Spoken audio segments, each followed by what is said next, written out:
BBC की एक documentary आई जिसपे प्रधानमंत्री मोदी और गुजरात दंगों को लेकर कुछ सवाल उठाए गए, कुछ आक्षेप लगाए गए।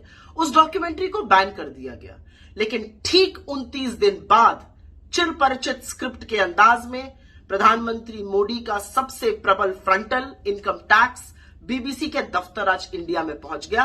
कहते हैं रेड नहीं हुई, हमने सर्वे किया। आपने जो भी किया, आपने दुनिया को दिखा दिया कि आप वाकई में बौखलाए हुए हैं, घबराए हुए हैं, क्योंकि जो आपने किया है वो एक घबराया हुआ तानाशाही करता है।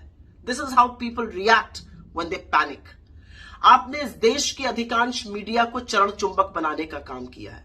आप उनसे कहिएगा बैठ जाओ तो वो लौटने को तैयार है। लेकिन अब आपने जो बीबीसी के साथ किया है वो आपका असली चाल चरित्र और चेहरा दिखाता है। वो दिखाता है कि 22 अप्रैल 2014 को जब गुजरात के मुख्यमंत्री और इस देश की प्रधानमंत्री बनने की होड़ में नरेंद्र मोदी ने कहा था कि मीडिया स्वतंत्र होना चाहिए, मीडिया को डरना नहीं चाहिए, और अगर कभी मीडिया डरा तो मैं उनके साथ खड़ा रहूंगा।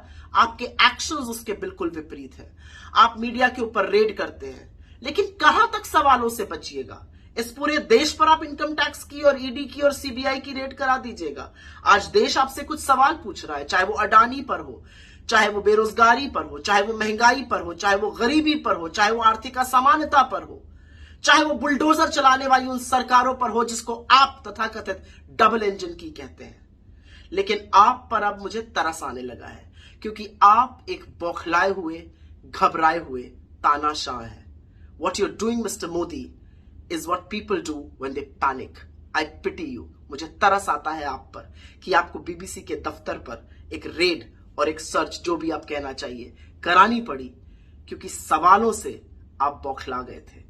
लेकिन ये सवाल तो देश पूछ रहा है और जवाब तो आपको देना ही पड़ेगा।